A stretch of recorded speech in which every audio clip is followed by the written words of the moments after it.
Heart disease is the single biggest cause of death globally, but it didn't used to be like this. In fact, at the beginning of the 20th century, death from heart disease wasn't common at all. It is a new problem caused by lifestyle changes, marketing lobbies, and misinformed policy decisions. Today, it may feel like heart disease is inevitable, but it truly isn't. So, in this video, we're going to explore 6 practical tips to beat heart disease and enjoy a long, healthy, and vibrant life. We'll take a look at science-backed lifestyle adjustments and information when it comes to cholesterol and food choices, to empower you with a practical plan for taking back control of your health. But before we continue, can you do us a favor? Click on the thumbs up and help us spread the word about heart disease prevention. And ring the bell to stay up to date with our latest videos. We want to make sure you get the latest info so you can live a long, healthy life. And stick around to find out how to get 2 heart-healthy free gifts. We guarantee both you and your heart will love them. Number 6. Get regular exercise. Exercise is one of the best things you can do for your heart health. It helps to keep blood sugar levels in check, makes blood pressure more manageable, and prevents plaque buildup in arteries. All of these effects work together to reduce your risk for heart disease, and the benefits of exercise don't stop there. Exercise strengthens your cardiovascular system, making it more efficient at pumping blood. Weight loss that comes from exercise reduces stress on your heart.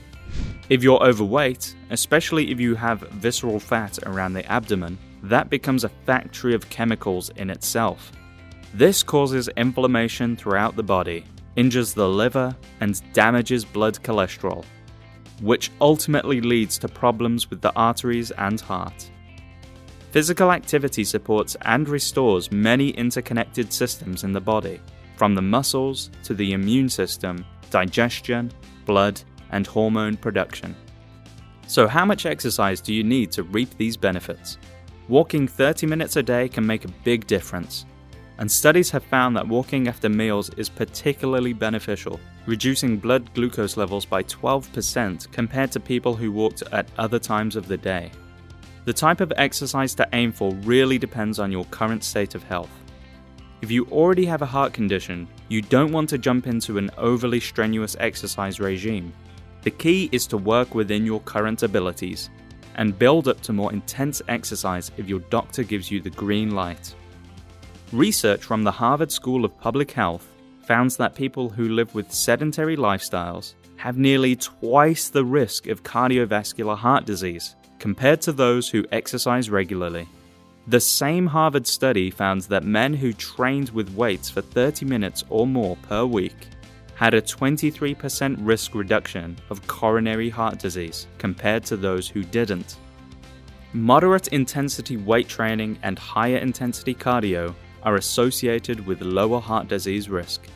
However, it's important to work within your capabilities if you're already experiencing symptoms. Wherever you are today, include some form of exercise as part of your regular routine. Number 5. Reduce stress. Stress increases insulin and cortisol levels. Here, it's important to understand the fight or flight response. Our bodies are built to deal with acute stress in emergency situations, and we tend to handle them well in the heat of the moment. However, daily chronic stress is a major problem. With chronic stress, inflammation goes up and immunity goes down. Blood supply to the gut diminishes and sends it to other parts of the body, which is necessary for fight or flight. This causes a domino effect that elevates blood pressure and blood sugar levels. As a natural rhythm, cortisol should rise in the morning as we're waking up and reduce throughout the day. But if it's not working that way, everything gets thrown out of balance. Anger, fear, and negative emotions have an impact on hormone production. And when it continues over the long term, damage occurs throughout the body, which harms cardiovascular health. It's no secret that we all face stress, whether it's from work, family life, or the general hustle and bustle of everyday life. Stress is inevitable, but it's important that we take control of stress where we can. Here are a few tips. Identify your triggers. What are the things that tend to trigger your stress? Is it work deadlines, family conflict, or something else entirely? Once you know what your triggers are, you can start to develop a plan for how to deal with them. Develop a support system, whether it be talking to loved ones, professional help, or some other strategy. Support systems alleviate stress and ultimately improve outcomes. Make time for yourself. Don't forget to schedule some time for activities that make you happy. This could be anything from reading a book, to a group activity, or simply going for a walk in nature. Taking some time for yourself will help lower your stress levels overall. Practice relaxation techniques. There are many different relaxation techniques out there.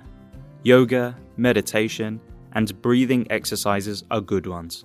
Find one that works for you and make it a regular part of your routine. You'll be surprised at how much better you feel after taking just 10 minutes out of your day to relax. Likewise, insufficient sleep is a killer, so don't ignore the importance of proper sleep.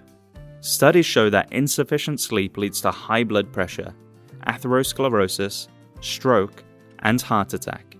To give yourself the best chance for a good night's sleep, set regular times to go to bed and wake up, turn off screens and electronic devices at least an hour before bed, don't consume caffeine in the afternoon, and create a sleeping environment that is dark and a comfortable temperature.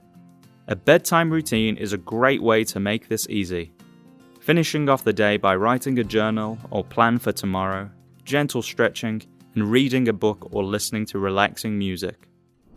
Number 4. If you smoke, stub it out. Smoking is bad news for the heart and all-round health. The chemicals in cigarettes damage blood vessels and cause them to harden and narrow. It's one of the worst things for increasing heart attack risk. When you quit smoking, your risk for a heart attack immediately begins to drop. Within 2 to 3 weeks, lung function begins to improve and energy levels increase.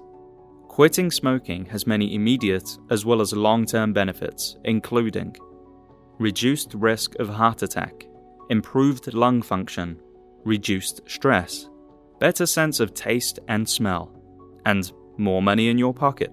Whatever way you look at it, smoking damages your cardiovascular system and all processes in your body. So being a non-smoker is one of the best things you can do. Next, we'll clear up a controversial topic: vegetable oils and cholesterol. Number 3. Choose vegetable oils wisely. Vegetable oils are a complicated topic when it comes to heart disease, but fortunately, research has developed in leaps and bounds over the past few decades, highlighting the good and the bad oils. First, let's briefly explore the difference between saturated fat, monounsaturated fat, and polyunsaturated fat, as these are the key to the conversation. Saturated fat, like that found in butter or meat, has no double bonds in its structure and is thus considered saturated with hydrogen atoms. These fats are usually solid at room temperature. Monounsaturated fat is a type of unsaturated fat with one double bond in its structure. These are usually liquid at room temperature. And polyunsaturated fat has more than one double bond in its structure. These are usually liquid at room temperature.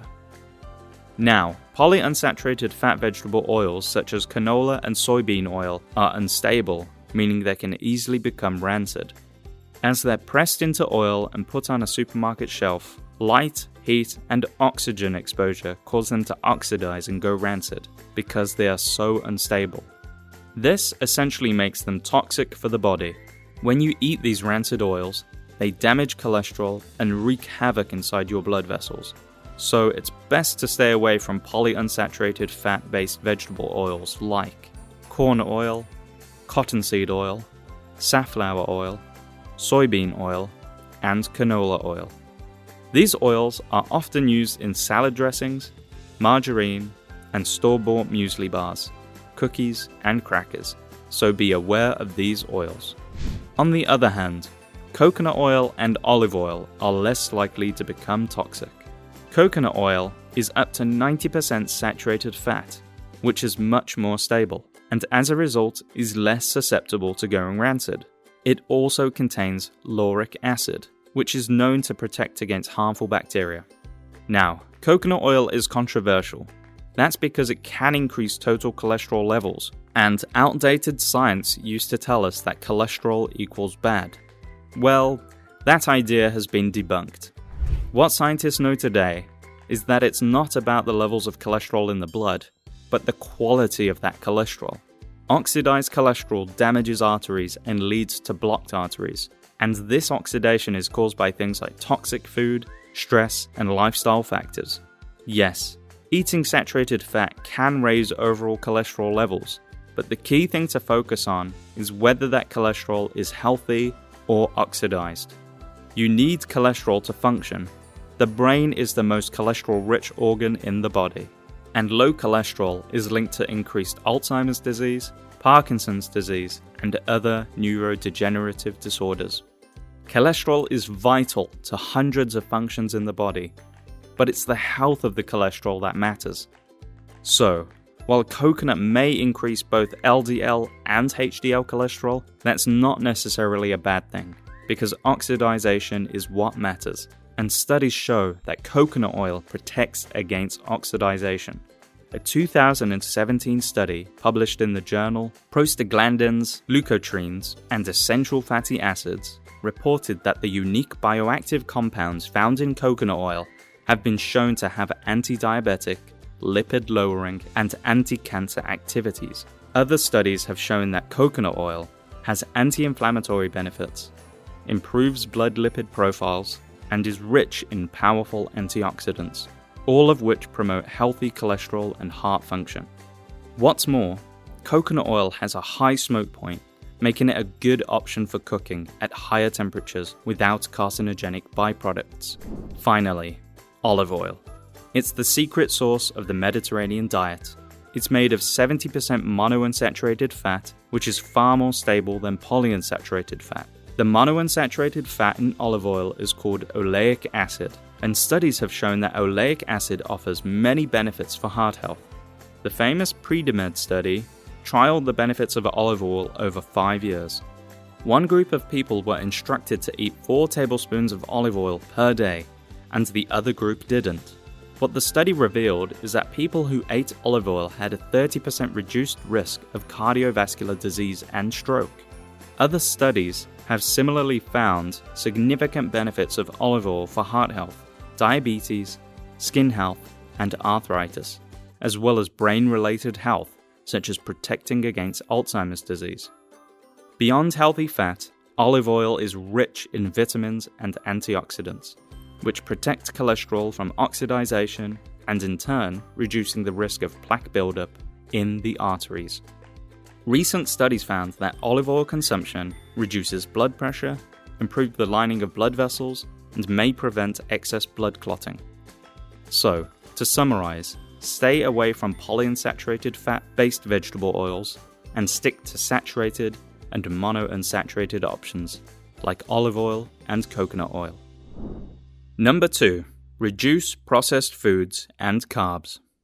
Processed food is any food that has been altered in some way during preparation.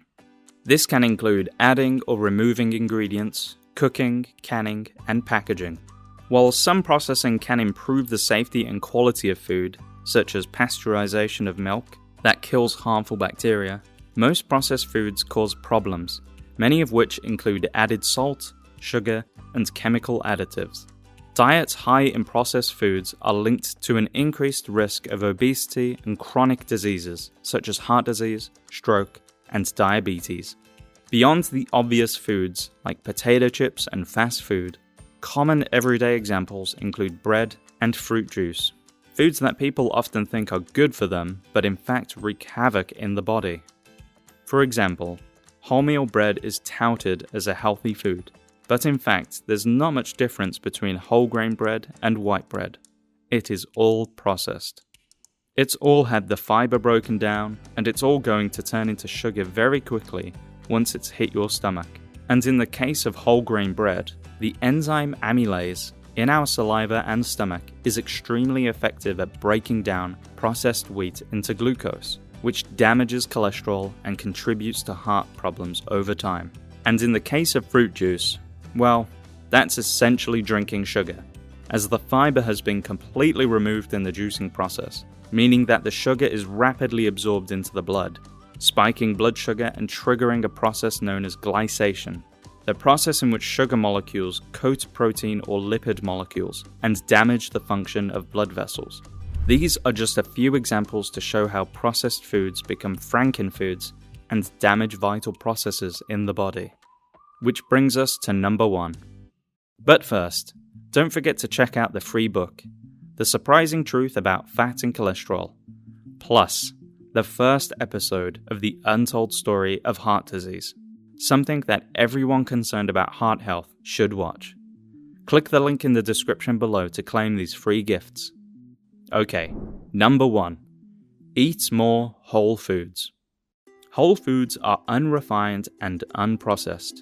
This means that whole foods retain all their natural nutrients, making them far healthier as a general rule. They are free of additives, preservatives, and other artificial ingredients that can be harmful to your health. Think about a fresh head of broccoli or a sweet potato. You don't need to look at the ingredient label to know what it is. Beyond thinking about whether it's organically grown, there are many reasons why whole foods are important for preventing heart disease. For one, they contain fiber, which helps to keep blood sugar levels stable and keeps cholesterol healthy. Whole fruits and vegetables are rich in antioxidants, which help to protect the cells from damage caused by free radicals. Free radicals contribute to cardiovascular disease, so by consuming plenty of antioxidant-rich whole foods, we can help to prevent this from happening. Last but not least, most whole foods reduce inflammation in different ways, which is another factor that contributes to heart disease. Inflammation damages the lining of your arteries, making them more likely to develop plaque buildup, or atherosclerosis, which leads to heart attack. So, what are healthy whole foods? We're talking about whole fruit and vegetables, organic grass-fed meat, wild-caught fish, poultry, nuts, seeds, and legumes. Eating plenty of these real foods while cutting back on processed and refined foods is going to give your body what it needs to function optimally, while avoiding the damage that comes with refined grains and chemical-filled processed foods. So there you have it, 6 science-backed tips to beat heart disease. Number 6. Get regular exercise. Number 5. Reduce stress. Number 4. If you smoke, stub it out. Number 3. Choose vegetable oils wisely. Number 2. Reduce processed foods and carbs. Number 1. Eat more whole foods. Which of these are you doing? Do you have any tips that made them easier for you? Leave a comment and share it with others in the Heart Disease Code community.